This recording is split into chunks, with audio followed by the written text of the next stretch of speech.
Hey, I'm trying out something new today because, well, I'm bored and off work. And I decided I was going to try to find my own fire starter, specifically fat wood.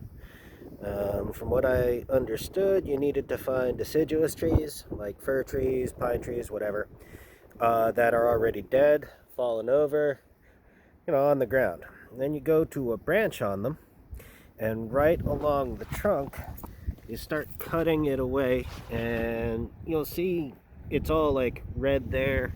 You see a nice dark vein there. That vein smells like turpentine, and that is all pine resin.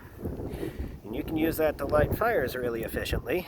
If you have to make a campfire out of wet wood, and let's face it, everything is wet right now, that's the stuff you need because it will burn long, it'll burn hot, it'll dry out your kindling, and get your fire started.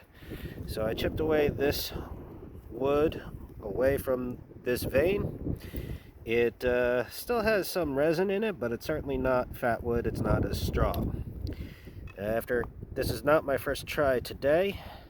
I tried a bunch of smaller, easier branches that I could just remove with my old rusty folding saw, and they just weren't good quality. So I went with a much bigger one.